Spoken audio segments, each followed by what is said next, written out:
আমার নবী দৌড়ে আসবে, বাবা কেন ডাকছেন? আদম আলাইহিস সালাম বলবে, আহমদ একজন লোককে জাহান্নামে নিয়ে যাইতেছে, ফেরেশতারা, জাহান্নামের ফেরেশতারা হাতে পায়ে ধইরা তারা জাহান্নামে নিয়ে যায়। মনে হচ্ছে তোমার উম্মত, যায় একটু তাড়াতাড়ি বাঁচাও। সুবহানাল্লাহ জোরে। সব নবীর উম্মত জাহান্নামে যখন যাবে তখন হাতে পায়ে বেড়ি লাগানো থাকবে, কিন্তু আমরাই শুধু একমাত্র উম্মতে মুহাম্মদীর হাতে পায়ে কোনো বেড়ি থাকবে না। জাহান্নামের দারোয়ান ফেরেশতা মালিক দারোগায় কইব, এটা কার লই আইছো? তখন ফেরেশতারা কইবে আসামি লই আইছি। কয় কের আসামি? কয় জাহান্নামী দুজকি। মালিক ফেরেশতায় তখন কইব, আসামির তো কোনো আলামত দেখি না, আসামি হইলে তো তার হাতে পায়ে বেরি থাকবে, তার চেহারা কালো থাকবে। চেহারা তো তার কালো না, হাতে পায়েও কোনো বেরি না, কেমনে বুঝি এটা আসামি, কেমনে বুঝি সে দুজকি? ফেরেশতারা তখন কইব, এত কিছু বুঝি না, আল্লাহ আমাদেরকে আনতে বলছে তাই নিয়ে আসছি। তখন মালিক ফেরেশতারে আল্লাহ পাক ডাক দিয়ে কইব, মালিক কথা কইস না, সকল আসামির মতো এই আসামি না, এটা আসামি হলো আমার বন্ধুর উম্মত। এটা আসামি হলো আমার বন্ধুর উম্মত। হাতে পায়ে বেরি আমার বন্ধুর উম্মতকে আমি আল্লাহ লাগাবো না। যে হাতে পায়ে ওজুর পানি লাগছে, এই হাতে পায়ে বেরি লাগে না। যেই মুখের মধ্যে ওজুর পানি লাগছে, ওই মুখ কোনোদিন কালো হয় না। রহমতের নবী, মায়ার নবী একটা দৌড় দিবেন, দৌড় ফেরেশতাদের পিছনে দৌড়া। নবীজি বলেন, কোমরে যেভাবে গামছা বাইন্ধে আমরা দৌড় দিই, এইভাবে আমি নবী দৌড় দিব, পিছন থেকে ডাকতে শুরু করব, ও ফেরেশতারা থাম, ইয়া মালাইকা কিফ ইয়া মালাইকা, ও ফেরেশতারা থামো। কিন্তু ফেরেশতারা তো থামে না, তারা তো নবীর উম্মতকে নিয়ে চলে যাইতেছে। নবী জিজ্ঞেস করেছিলেন বাবা আদমকে, বাবা আপনি কেমনে বুঝলেন এটা আমার উম্মত? তখনই আদম পয়গম্বর কয়, আহমদ আমি তার হাতে পায়ে অজুর জায়গাগুলি চমকাইতে দেখছি। গোর্রাম মুহাজ্জিলিন মিন আসারিল ওযু, যারা অজু করবে নবীর এই উম্মতের দল, কিয়ামতের মাঠে অজুর অঙ্গগুলি চমকাবে। তখনই নবী দৌড় দেয় আর ফেরেশতাদেরকে ডাকে, কিন্তু ফেরেশতারা তো ডাকে সাড়া দেয় না। নবী দৌড়তেছে, এরপরও ডাকে সাড়া দেয় না। নবীজি বারবার মাটিতে পড়ে যান দৌড়ায়া, এরপরে উইটা নবী আবারও দৌড়াইতে থাকেন, শুধু উম্মতি কয়া। তখন আল্লাহর কাছে নিরাশ হয়ে হাত উপরে উঠে, মালিক তোমার ফেরেশতারা আমার ডাক শুনে না। তুমি না বলেছো ওয়ালা সাউফা ইউতিকা রাব্বুকা ফাতারদা, হাসরের মাঠে তুমি আমাকে কখনো নিরাশ করবা না, আমি যা চাইমু তা দিয়েই খুশি করবা, তাহলে তোমার ফেরেশতারা আমার ডাক শুনে না কেন? তখনই আল্লাহ ফেরেশতাদেরকে ডাক দিয়া কইব, ইয়া মালাইকা কিফ, ও ফেরেশতারা তোমরা থামো, পিছনে আমার বন্ধু দৌড়াইতেছে। আল্লাহর নবী, রহমতের নবী, মায়ার নবী কাছে চলে যাবে। রাসূলুল্লাহ, জোরে বলি সাল্লাল্লাহু আলাইহি ওয়াসাল্লাম। ভাই, আমার নবীর সম্মান গুণগান গাইলে অসুবিধা আছে? কার কার শুনবার ইচ্ছা আছে? দিল থেকে হাত উঠাও, আল্লাহ কবুল করো। লিল্লাহে তাকবীর, আরো জোরে লিল্লাহে তাকবীর, লিল্লাহে তাকবীর। আল্লাহ তুমি এই মাহফিলকে কবুল করো, সবাই বলি আমিন, আর জোরে বলি আমিন। হালিমা সাদি আল্লাহর নবীকে কুলে করে নিয়ে আসলেন, উটের পিঠে বসলেন, স্বামী সামনে বসলো, উটকে চলতে কয়, উট চলে না, নড়ে না, কথাও কয় না। পিঠা এইবার উঠে আল্লাহর কাছে জবান চায়, আল্লাহ উটের জবান খুলে দিছে। আল্লাহ চাইলে পারে কি পারে না? মানুষের জবান দিছে কে? উটের জবান দেয় নাই কে? আল্লাহ চাইলে মানুষের জবান নিতে পারে কি পারে না? উটের জবান দিতে পারে কি পারে না? আর রহমান আল্লামাল কুরআন খালাকাল ইনসান আল্লামাহুল বায়ান। আল্লাহ পাক কয় জবান দিছি আমি আল্লাহ। জবান দিছেন কে? আল্লাহ পাক রব্বুল আলামিন। সাথে উটের জবান আল্লাহ খুলে দিলেন। এইবার উট জবান খুলে কয় মালিক, আমাকে তুমি যতই পিটাও, যতই তুমি মারো, আমি কিন্তু চলবো না, আমি কিন্তু হাঁটবো না, যাব না। কারণ মালিক, তোমার পিছনে তোমার বিবি কাকে কোলে নিয়ে বসছে তুমি তাকে চেনো নাই, তোমার বিবিও তাকে চেনে নাই, কিন্তু আমি উট তারে চিনে ফেলেছি। ইনি আর কেউ নন, ইনি রহমতের নবী, রাহমাতুল লিল আলামিন, যার উসিলায় আল্লাহ পাক কায়নাত সৃষ্টি করেছে। তোমাকেও বানাইছে, আমাকেও বানাইছে। আমার ওই নবী যদি পিছনে বস আর তুমি যদি সামনে বসো, বেয়াদবি হয় নবীর সাথে। সুবহানাল্লাহ, মুখ দিয়ে বাইরে না, না, আমি নবীর সাথে বেয়াদবি করতে পারবো না। আমার নবীকে সামনে বসাও, তুমি পিছনে যাও, আমাকে মারতে হবে না, দৌড়াইতে থাকবো। আমার নবী রহমতের নবী, সরওয়ারে কায়নাত, সাইয়্যিদুল মুরসালিন, শাফিউল মুজনাবিন, রহমতের নবীকে তুমি সামনে বসায় দাও, মালিক তুমি পিছনে যাও। এই কথা বলতেই হালিমা সাদিয়ার স্বামী কই, হালিমা গো, তুমি কাকে নিয়ে আইছো গো হালিমা? আমি আর তুমি কত বড় অবাগা, হতবাগা। আমরা ওই শিশু বাচ্চাটাকে চিনলাম না, কিন্তু আমাদের উট তিনাকে চিনে ফেলেছে। এই কথা বলতেই কই, আসো তাড়াতাড়ি করে সামনে বসো। সামনে বসা মাত্রই দেখা গেল উটকে আর মারতে হয় না, উট সাথে সাথে উঠে গেল। আবারও উঠে ডাক দিয়া কয়, মালিক, মালিক, মক্কা আসার পথে আমি উটের লাগাম ছিল তোমার হাতে, এখন যেহেতু রহমতের নবী আমার পিঠে বসছে, জীবনে আর এমন সুযোগ হবে কি হবে না জানি না। রহমতের নবী যখন যার পিঠে উঠে সেই সবার আগে চলে যায়, সেই তো সবার চেয়ে দামি হয়ে যায়। আমার রহমতের নবী আমার পিঠে বসছে, আর এই ভাগ্য হবে কিনা জানি না। আমি উটের লাগামটা নবীর নরম হাতে ধরায়া দাও। আমার নবীর নরম হাতে যেই মাত্র উটের লাগাম ধরায় দিল, উটের শক্তির মধ্যে আল্লাহ বরকত বাড়ায় দিল।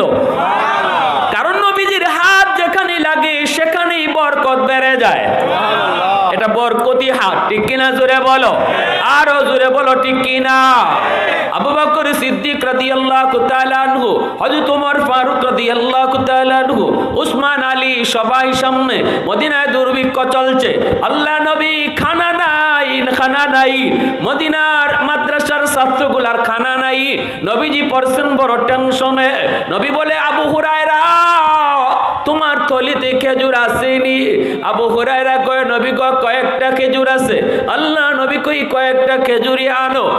কয়েকটা খেজুর তিনি আনলেন। নবীজি এই খেজুরগুলা চামড়ার একটা দস্তরখানার মধ্যে রাখলেন। একটা একটা কইরা থলি থেকে খেজুর বের করেন। বিসমিল্লাহ বলে নবীজি ওই দস্তরখানায় তিনি খেজুর রাখেন। এভাবে 11টা খেজুর রাখছেন। এরপরেই নবীজি আবার দস্তরখানায় গুছায় ফেলছেন। এরপরে গুছায় নবী কয়, আবু হুরায়রা, এই জায়গা থেকে তুমি এখন খেজুর নেও, কখনো কইলা দেখবা না কি পরিমাণ আছে। আল্লাহ নবী নিজেও খেজুর খান, আবু হুরায়রা খেজুর খায়, আবু বকর খেজুর খায়, ওমর খেজুর খায়, উসমান খেজুর খায়, আলী খেজুর খায়। নবীজি কয়, আমার মাদ্রাসার ছাত্রগুলারে আনো। মদিনার ছাত্রগুলি আইসা খেজুর খায়, খেজুর শেষ হয় না। নবী কয়, মদিনার মেহমানদেরকে ডাকো। মেহমানদেরকে ডাকা হলো, খেজুর শেষ হয় না। আরো জোরে কন্যা সুবহানাল্লাহ। আবু হুরায়রা কয়, এরপরে মায়ের নবী যখন খেজুর খুলেন, খোলার পরে দেখি আরো 6টা খেজুর রইছে, 6টা খেজুর রয়ে গেছে। আল্লাহ নবীর সামনে আমি আবু হুরায়রা এই 6টা খেজুর আমার থলিতে আবার ঢুকায় নিলাম। এই থলিতে ঢুকায় নিলাম, তখন নবীজি মুস্কি হেসে কয়, আবু হুরায়রা, সারা জীবন এই তলি থেকে খেজুর খাইবা, কোনোদিন খেজুর তুমি চোখ দিয়ে দেখবা না। আল্লাহু আকবার। কোনোদিন দেখবা না কি পরিমাণ আছে, রাখছিলা কিন্তু 6টা, খাইবা তুমি সারা জীবন। জোরে কও না সুবহানাল্লাহ। আবু হুরায়রা রাদিয়াল্লাহু তাআলা আনহু বলে, ও নবীর উম্মতের দল, এই খেজুরের থলি আমার সারা জীবন সঙ্গী ছিল। সফরে গেছি, থলি আমার সাথে, নিজেও খাইছি, মেহমানদেরকেও দিছি, খেজুর শেষ হয় না। বৃদ্ধ বয়সেও আমি খেজুরের থলি এই হাত ঢুকাইলেই আমি খেজুর পাইতাম। আল্লাহু আকবার। আবু বকরের জমানা গেল, হযরত উমরের 10 বছরের খেলাফত কাল গেল। আবু হুরায়রা কয়, তখনও আমি থলি থেকে খেজুর খাই। উসমানের জমানা শুরু, যেদিন উসমান গনি রাদিয়াল্লাহু তাআলা আনহুকে দুশমনেরা হত্যা করে ফেলবে, শহীদ করে ফেলবে, হযরত উসমান রাজদরবারে কোরআন তেলাওয়াতে মগ্ন। এই অবস্থায় বিদ্রোহীরা ওনার ভবন ঘেরাও করে ফেললো, চতুর্দিক থেকে লাইন অফ করে দিল, পানি সহ সব বন্ধ করে দিল। হযরত আলী রাদিয়াল্লাহু তাআলা আনহু ওসমান গনি রাদিয়াল্লাহু তাআলা আনহুর কাছে আসলেন। আয়েশা দেখেন ওসমান তিনি কোরআন তেলাওয়াত করেন, কারণ হযরত ওসমান গনি কোরআনের সাথে তার মহব্বত ছিল বেশি। হযরত ওসমান গনি হলেন কোরআনকে জমা করনেওয়ালা, সুযোগ পেলেই ওসমান কোরআন তেলাওয়াত করতেন, এজন্য আল্লাহর কালামের সাথে তার মহব্বত ছিল বেশি। আলী আয়েশাই ডাক দিয়ে কয়, ওগো খলিফাতুল মুসলিমিন, একটা বার শুধু আমাকে অনুমতি দেন, যে কয়টা বান্দর আপনার এই রাজভবন ঘেরাও করে রাখছে, এদের জন্য আমি আলী একাই যথেষ্ট। আমার নাম আমার মায় রাখছে হায়দার। আল্লাহু আকবার জোরে কও। আমার নাম আমার মায় রাখছে হায়দার, বাঘ সিংহ। আমি আলী ওই তলোয়ার এখনো জমা দেই নাই, যেই তলোয়ার দিয়ে আমি খায়বার বিজয় করেছিলাম। ওগো উসমান, একবার শুধু অনুমতি দাও, অনুমতি দাও, সবগুলারে আমি একাই খতম করে দিব। কিন্তু হযরত উসমান গনি অনুমতি দেন না। উসমান কয়, না রে ভাই আলী, আমি এই অনুমতি দিতে পারি না। যেই মদিনায় আমার রহমতের নবী শুয়ে আছেন, যেই মদিনায় নবীর রওজা, ওই মদিনায় আমি উসমানের কথায় রক্ত ঝরুক, আমি সেটা পছন্দ করি না। না রে আলী, না না, আর আমি দিব না, কারণ আমি স্বপ্নে একটা সুসংবাদ পেয়ে গেছি।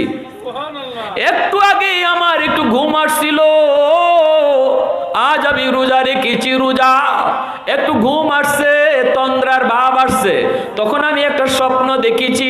আমার রহমতের নবী, মায়ার নবী হাসতে হাসতে আমাকে কয়, ওসমান আজ বুঝি রোজা রাখছো? আমি বললাম, নবী গো রোজা রেখেছি। আল্লাহর নবী গো, ওসমান দুনিয়ায় রোজা রাখছো, ইফতার করবা আমি নবীর সাথে জান্নাতে। রোজা রাখছো দুনিয়া, ইফতার করবা তুমি জান্নাতে আমি রসুলের সাথে।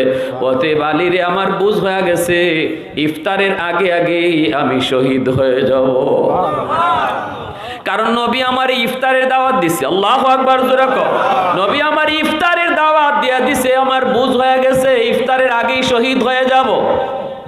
ভাইরা বন্ধুরা, আবু হুরায়রা রাদিয়াল্লাহু তাআলা আনহু কয়, ওই গন্ডগোলের সময় আমার থলিটা, খেজুরের থলিটা হারায় গেছে, আর পাই নাই। উসমান গনি রাদিয়াল্লাহু তাআলা আনহুর বাসভবনে দুশমনরা ঢুকে পড়েছে, ঢুকেই উনাকে কোরআন তেলাওয়াত করা অবস্থায় মাথায় তলোয়ার দিয়ে আঘাত করেছে, রক্ত ফিনকি দিয়ে আল্লাহর কোরআনের পৃষ্ঠাগুলি লাল হয়ে গেছে। উসমান গনি রাদিয়াল্লাহু তাআলা আনহু শহীদ হয়ে গেলেন। ভাইরা বন্ধুরা, কোরআনের পৃষ্ঠার মধ্যে ওনার মাথাটা এভাবে পড়ে রইল, রক্তে কোরআন ভিজে গেল। এজন্যই বেলা হয় কিয়ামতের ময়দানে বহু শহীদের শাহাদতের সাক্ষী হবে তার জামা, শাহাদতের সাক্ষী হবে মাটি, শাহাদতের সাক্ষী হবে পানি, শাহাদতের সাক্ষী হবে গাছ, কারো শাহাদতের সাক্ষী হবে মসজিদের মিম্বর, কিন্তু উসমান গনির শাহাদতের সাক্ষী হবে আল্লাহর কুরআন। उस्मान तेरा नाम से इस्लाम रहेगा, उस्मान तेरा नाम से इस्लाम रहेगा, दुनिया की सखावत में तेरा नाम रहेगा, दुनिया की सखावत में तेरा नाम रहेगा। हैदार तेरा नाम से इस्लाम रहेगा, दुनिया की शजाअत में तेरा नाम रहेगा, दुनिया की शजाअत में तेरा नाम रहेगा। अल्लाह আকবার, জোরে বলেন। এজন্য বলতেছিলাম আমার নবীর হাতের মধ্যে বরকত আসেনি না নাই? যেই মাত্র হালিমা সাদিয়ার উটের লাগাম নবীর হাতে ধরায় দেওয়া হলো, উট ছিল দুর্বল, সেই দুর্বল উটের শক্তির মধ্যে বরকত দিল কে? অল্প সময়ের ভিতরেই উট বান্ধবীদেরকে যায় ধরে ফেললো, যারা আগে বিদায় নিছিল ওদেরকে যায় ক্রস করে ফেললো। বান্ধবীরা কয়, কি গো হালিমা, এটা কি ওই উট যেই উট নিয়ে তুমি মক্কায় আসছিলা? বলে হ্যাঁ, এটা তো ওইটাই। কয় কেন, শক্তি বাড়লো কেমনে? মক্কায় যাবার সময় তো আমাদের সাথেই তুমি আসতে পারো নাই, তোমার উট ছিল দুর্বল, এখন কেমনে এত শক্তি বাড়লো? হালিমা সাদিয়া কয়, মক্কায় যাবার সময় উটের লাগাম ছিল আমার স্বামীর হাতে, আর এখন বাড়ি যাবার সময় উটের লাগাম রহমতের নবীর হাতে। আরো জোরে কন্যা সুবহানাল্লাহ। উলফত মে তেরে ওয়াইসি নে দন্দান কো তুরা, আবু বকর উমর নকশ কদম তেরা ন ছুরা। उल्फत में तेरी वैसी ने दंदन को तूरा, अबू बकर उमर नक्श कदम तेरा न छोरा।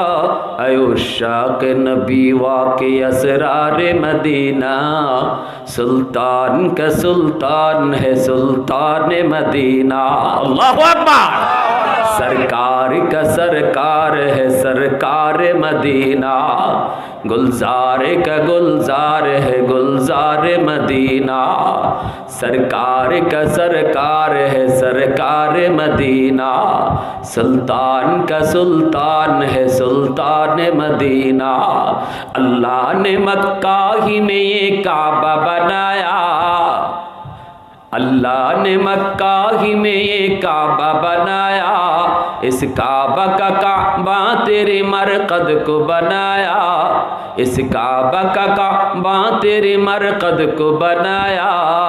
ऐसा लम्हा जी चले जा राह मदीना, सुल्तान का सुल्तान है सुल्तान मदीना। सरकार का सरकार है सरकार मदीना, गुलजार का गुलजार है गुलजार मदीना। मोहब्बतेर आवाज़े बोलें अल्लाहु আকবার। তাহলে নবীজির হাতের মধ্যে বরকত আসেনি না নাই?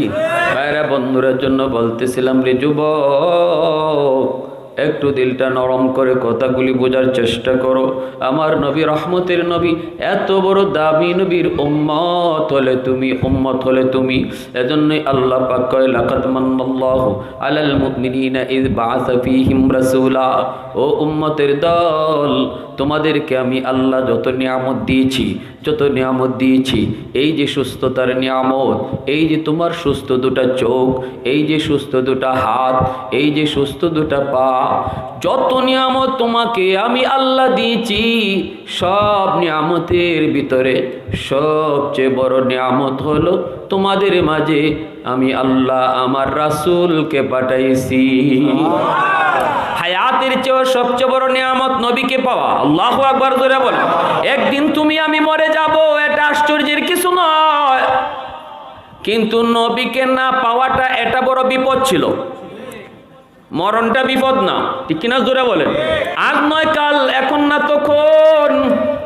কিন্তু নবীকে না পাইলে মরণের পরে আমরা জান্নাত পাইতাম না, জান্নাতের পথ কোন পথে সেটাও বুঝতাম না। কিন্তু নবীকে পাওয়ার কারণে আমরা জান্নাতের পথ পাইছি। এজন্য মরণটা বিপদ নয়, বিপদ হলো নবীকে না পাওয়া। নবীকে না পাইলে আমার এই হাত, সুস্থ দুইটা হাত জাহান্নামে যাইত। নবীকে না পাইলে সুস্থ দুটা চোখ জাহান্নামে যাইত। নবীকে না পাইলে সুস্থ এই দেহটা জাহান্নামে জ্বলতো। এজন্য আল্লাহ পাক কয়, মুমিনের দল, যত নিয়ামত আমি আল্লাহর পক্ষ থেকে তোমরা পাইছো, সব কিছুর মধ্যে সবচেয়ে বড় নিয়ামত হলো আমার রাসূলকে তোমরা পাইছো। আওয়াজ দিয়ে কন্যা সুবহানাল্লাহ, আরো জোরে সুবহানাল্লাহ, আল্লাহু আকবার। ভাইরা বন্ধুরা, জন্য বলছিলাম আমার নবী রহমতের নবী এখনো দুনিয়াতে আসেন নাই। নবীজির জন্মের আরো 1000 বছর আগেও নবীজির জন্মের ইতিহাস রচনা হয়েছে। আল্লাহর নবীর কথা তাওরাত ইনজিল কিতাবেও আসেনি না নাই? হ্যাঁ, এক ইহুদি তাওরাত কিতাব উল্টায় দেখে এক জায়গায় নবীর নাম, গুসায় নবীর নাম ছিঁড়ে ফেলছে। পরের দিন তাওরাত কিতাব উল্টায় দেখে 2 জায়গায় নবীর নাম, এই 2 জায়গা থেকে ও নবীর নাম ছিঁড়ে ফেলছে। পরের দিন তাওরাত কিতাব উল্টায় দেখে 2 জায়গায় নয়, এখন 4 জায়গায় নবীর নাম, 4 জায়গা থেকে নবীর নাম ছিঁড়ছে। পরের দিন তাওরাত উল্টায় দেখে 8 জায়গায় নবীর নাম। ইহুদি অবাক, দৌড়ে তার আলেমের কাছে গেছে, পাদ্রীর কাছে গিয়া কয়, উস্তাদ ঘটনা তো এই, সিঁড়ি একবার বারে ডাবল। পাদ্রী কয়, কই হাত দিছো টের পাও না? সব জায়গায় হাত দিও না, এটা আগুন। মুহাম্মদুর রাসূলুল্লাহর নাম যদি তুমি ছিঁড়তে থাকো, এক সময় গোটা তাওরাত মুহাম্মদের নাম ছাড়া আর কিছুই পাবা না। আল্লাহু আকবার, জোরে কও। ওয়া মা আরসালনাকা ইল্লা রাহমাতাল লিল আলামিন। আল্লাহ কয়, আমি গোটা জগতের জন্য আমার হাবিবকে রহমত বানাইছি, রহমত। বাইরা বন্ধুরা, আল্লাহ পাকের খোদাই যত এরিয়া লইয়া, নবীর নবুয়ত তত এরিয়া লইয়া। আল্লাহু আকবার, জোরে বলেন। সব নবীর নবুয়ত দুনিয়াতেই খতম, কিন্তু আমার আপনার নবীর নবুয়ত হাসরের মাঠেও চলবে, ঠিক কি না? সব নবী হাসরের মাঠে ইয়া নফসি বলবে, কিন্তু আমার আপনার নবী ইয়া উম্মতি বলবে। আদম নবী ডাক দিয়ে কইব, আহমদ, ও আহমদ। আদম আলাইহিস সালামের বডিটা তাল গাছের মতো উঁচা হবে। আদম আলাইহিস সালাম বলবো, ও আহমদ। আমার নবী দৌড়ে আসবে, বাবা কেন ডাকছেন? আদম আলাইহিস সালাম বলবে, আহমদ, একজন লোককে জাহান্নামে নিয়ে যাইতেছে, ফেরেশতারা, জাহান্নামের ফেরেশতারা হাতে পায়ে ধইরা তারা জাহান্নামে নিয়ে যায়। মনে হচ্ছে তোমার উম্মত, যায় একটু তাড়াতাড়ি বাঁচাও। সুবহানাল্লাহ, জোরে। সব নবীর উম্মত জাহান্নামে যখন যাবে, তখন হাতে পায়ে বেরি লাগানো থাকবে, কিন্তু আমরাই শুধু একমাত্র উম্মতে মুহাম্মদীর হাতে পায়ে কোনো বেরি থাকবে না। জাহান্নামের দারোয়ান ফেরেশতা মালিক দারোগায় কইব, এটা কারে লই আইছো? তখন ফেরেশতারা কইবে, আসামি লই আইছি। কয় কের আসামি? কয় জাহান্নামী দুজকি। মালিক ফেরেশতায় তখন কইব, আসামির তো কোনো আলামত দেখি না, আসামি হইলে তো তার হাতে পায়ে বেরি থাকবে, তার চেহারা কালো থাকবে। চেহারা তো তার কালো না, হাতে পায়েও কোনো বেরি না, কেমনে বুঝি এটা আসামি, কেমনে বুঝি সে দুজকি? ফেরেশতারা তখন কইব, এত কিছু বুঝি না, আল্লাহ আমাদেরকে আনতে বলছে তাই নিয়ে আসছি। তখন মালিক ফেরেশতারে আল্লাহ পাক ডাক দিয়ে কইব, মালিক কথা কইস না, সকল আসামির মতো এই আসামি না, এটা আসামি হলো আমার বন্ধুর উম্মত। এটা আসামি হলো আমার বন্ধুর উম্মত। হাতে পায়ে বেরি আমার বন্ধুর উম্মতকে আমি আল্লাহ লাগাবো না। যে হাতে পায়ে ওজুর পানি লাগছে, এই হাতে পায়ে বেরি লাগে না। যেই মুখের মধ্যে ওজুর পানি লাগছে, ওই মুখ কোনোদিন কালো হয় না। রহমতের নবী, মায়ার নবী একটা দৌড় দিবেন, দৌড় ফেরেশতাদের পিছনে দৌড়া। নবীজি বলেন, কোমরে যেভাবে গামছা বাইন্ধে আমরা দৌড় দিই, এইভাবে আমি নবী দৌড় দিব, পিছন থেকে ডাকতে শুরু করব, ও ফেরেশতারা থাম, ইয়া মালাইকা ইয়া মালাইকা কিফ ইয়া মালাইকা, ও ফেরেশতারা থামো থামো। কিন্তু ফেরেশতারা তো থামে না, তারা তো নবীর উম্মতকে নিয়ে চলে যাইতেছে। নবী জিজ্ঞেস করেছিলেন বাবা আদমকে, বাবা আপনি কেমনে বুঝলেন এটা আমার উম্মত? তখনই আদম পয়গম্বর কয়, আহমদ আমি তার হাতে পায়ে অজুর জায়গাগুলি চমকাইতে দেখছি। গোর্রাম মুহাজ্জিলিন মিন আসারিল ওযু, যারা অজু করবে নবীর এই উম্মতের দল কিয়ামতের মাঠে অজুর অঙ্গগুলি চমকাবে চমকাবে। তখনই নবী দৌড় দেয় আর ফেরেশতাদেরকে ডাকে, কিন্তু ফেরেশতারা তো ডাকে সাড়া দেয় না। নবী দৌড়তেছে, এরপরও ডাকে সাড়া দেয় না, সাড়া দেয় না। নবীজি বারবার মাটিতে পড়ে যান দৌড়ায়া, এরপরে ওইটা নবী আবারও দৌড়াইতে থাকেন, শুধু উম্মতি উম্মতি কয়া। তখন আল্লাহর কাছে নিরাশ হয়ে হাত উপরে উঠে, মালিক তোমার ফেরেশতারা আমার ডাক শুনে না। তুমি না বলেছ ওয়ালা সাউফা ইউতিকা রাব্বুকা ফাতারদা, হাসরের মাঠে তুমি আমাকে কখনো নিরাশ করবা না, আমি যা চাইমু তা দিয়েই খুশি করবা, তাহলে তোমার ফেরেশতারা আমার ডাক শুনে না কেন? তখনই আল্লাহ ফেরেশতাদেরকে ডাক দিয়ে কইব, ইয়া মালাইকা কিফ, ও ফেরেশতারা তোমরা থামো, পিছনে আমার বন্ধু দৌড়াইতেছে। আল্লাহর নবী, রহমতের নবী, মায়ার নবী কাছে চলে যাবেন। নবীজি যাইয়া বলবেন, কেন আমার উম্মতকে তোমরা নিয়ে যাইতেছ? কয় তার গুনার পাল্লা ভারী, নেকির পাল্লা হালকা, এজন্য তার নিতেছি। তখন আল্লাহর নবী, রহমতের নবী কয়, দেখি তার আমল নামাটা আবার দেখানো মাত্রই যখন পাল্লায় ওজন দেওয়া হবে, আমার নবী, রহমতের নবী নিজের হাতে কালেমার কাগজটা তার নেকির পাল্লার দিকে রেখে দিবে। যেই মাত্র নবীর হাতে কালেমার কাগজের টুকরা রেখে দেওয়া হয়, ওজন দেওয়া মাত্রই নেকির পাল্লা ভারী হয়ে যাবে। এত দামি উম্মত, এত দামি উম্মত, এত দামি নবী পাইছো তুমি যুবক, এতটা তোমার জন্য মায়া, এতটা তোমার জন্য নবীর কান্না।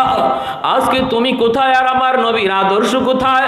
সেই আদর্শ বোঝানোর জন্য, শেখানোর জন্য এই মাদ্রাসা, ঠিক কিনা জোরে কও? আজ একটা ছেলে যদি মাদ্রাসায় পড়ে, সেখানে কোনো নেতা নেত্রীর আদর্শ শিখে না, আমার নবীর আদর্শ শিখে, আমার নবীর আখলাক শিখে, আমার নবীর খুলুকে আজিমের ওয়ারিস হয়, খুলুকে আজিমের ওয়ারিস। বাইরা বন্ধুরা বলেন, রহমতের নবী, মায়ার নবী, দয়ার নবী, তিনিও মাদ্রাসা চালাইছেন, মাদ্রাসা দিছেন। আল্লাহর নবী মদিনার মাদ্রাসার উস্তাদ ছিলেন।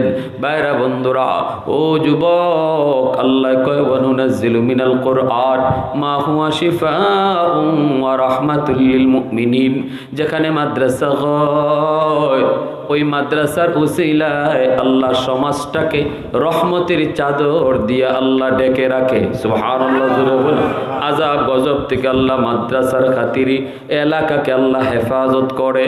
যেই ছেলেটা কোরআনের হাফেজ হইয়া ফাগরি নেয়, ওই ছেলেটার মা বাবার মাথায় কিয়ামতের ময়দানে আল্লাহ নিজের হাতে পাগড়ি পরাবে। এই উঠেন কেন? এই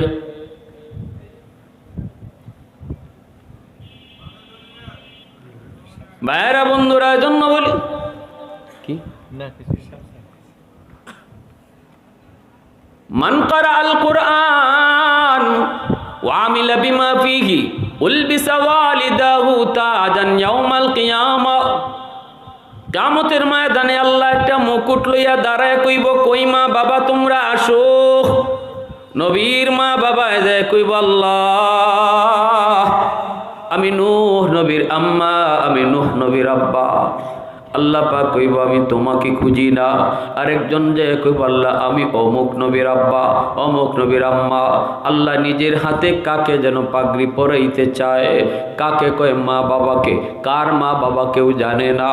এজন্য নবীর মা বাবা যে হাজির হয়, আল্লাহ কয় তোমাদেরকে না, তোমাকে না, তোমাকে না। হঠাৎ করে একজন হাফেজ কোরআনের মা আয়েশা কয়, আল্লাহ আমি অমুক হাফেজ সাহেবের আম্মা, আমি অমুক হাফেজ কোরআনের বাবা, আমি অমুক আলেমের আম্মা। আল্লাহ পাক তখনই হাসরবাসীর সামনে লক্ষ্য করে কয়, আমি তো আজ তোমাকেই খুঁজতেছি। দুনিয়ার জগতে তোমার সন্তান মাদ্রাসায় যখন দিছ, সমাজের মানুষ তোমারে মন্দ বলছে, ফুলাটারে মাদ্রাসায় দিতেছ, কি খাবে, কেমনে চলবে, কেমনে পড়বে, মাদ্রাসায় করলে পরে কোনো সার্টিফিকেট নাই, কেমনে চলবে, 10 জনের ভিতরে 9 জন গেছে স্কুলে, তুমি বাবা তাকে নিয়ে আইছো মাদ্রাসার দিকে। আমি আল্লাহকে খুশি করার জন্য। সমাজ চলছিল তোমার বিপক্ষে, তুমি চলছিলে আমি আল্লাহর পক্ষে। ওই দিনই আমি আল্লাহ, ওই দিনই আমি আল্লাহ। তুমি বাবার জন্য পাগড়ি বানায় রাখছি, এটা সমাজের সাথে যুদ্ধ। কথা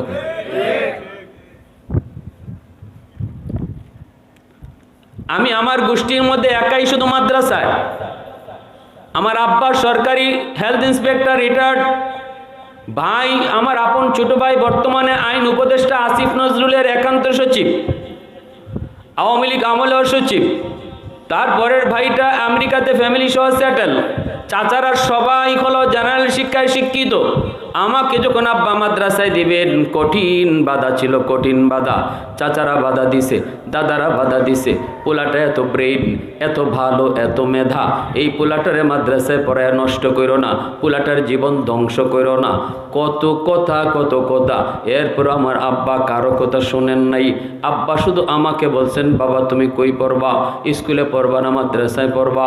আমাকে ছোটোবেলা থেকে আব্বা মাদ্রাসা মাদ্রাসা শোনায় শোনায় মাদ্রাসার প্রতি দরদ আর ভালোবাসা অন্তরে জন্মায় দিছে। চাচারা যখনই জিগাইছে কই পড়বা, আমি বলছি মাদ্রাসায় পড়বো। ফাইনাল হয়ে গেছে, মাদ্রাসায় চলে আসলাম।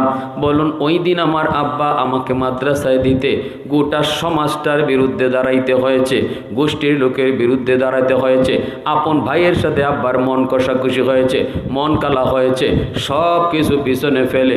বাবাও জানতেন মাদ্রাসায় পড়ে আমি ব্যারিস্টার হতে পারবো না, জজ হতে পারবো না। যতটুকু মেধা আল্লাহ আমাকে দিয়েছিলেন, ক্লাস 5-এ আমি তখনকার সময় বৃত্তি পেয়েছি। বৃত্তি যেতটুকু মেধা ছিল, এই মেধা দিয়ে আমি আমার ছোট ভাইয়ের মতোই সচিব হতাম, বড় কোনো এরকম পদে যেতাম। কিন্তু আব্বাও সেটা জানতেন, বুঝতেন। কিন্তু আল্লাহর জন্য, আখিরাতের জন্য সব কোরবানি দিয়া বাবা মাদ্রাসায় দিয়ে দিছেন। ওই বাবাকেই কিয়ামতের ময়দানে, এমন বাবাকেই আল্লাহ নিজের হাতে পাগড়ি পরাইব। কারণ সমাজের সাথে বহুত বড় জিহাদ করেছে বাপে দাদায়, ঠিক কিনা জোরে বলো। রিজিক মানুষের হাতে নয়, মানুষের হাতে নয়। আজকে আমার যে চাচারা বাধা দিছিল, আল্লাহ পাক আমাকে যে পজিশনে দুনিয়ার লাইনেও রাখছে, ধারে কাছে ওরা নাই, ঠিক কিনা। 60 লক্ষ টাকার গাড়ি আল্লাহ আমাকে দিয়ে দৌড়ায়, এটা এলেমের মর্যাদা, ঠিক কিনা জোরে বলেন।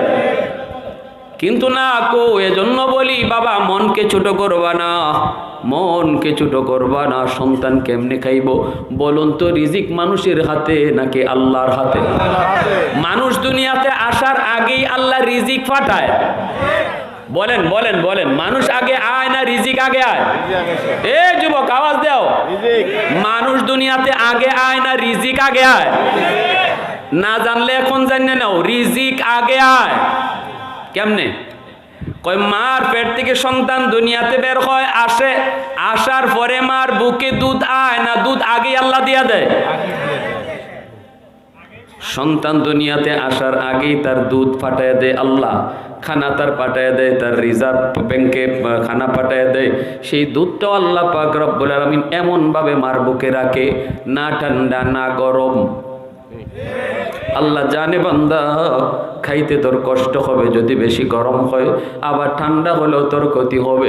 এজন্য তোর মায়ের বুকে আমি আল্লাহ তুই দুনিয়ায় যাওয়ার আগেই তোর জন্য আরামদায়ক দুধের ব্যবস্থা করেছি। আল্লাহু আকবার। তাহলে রিজিক কার হাতে?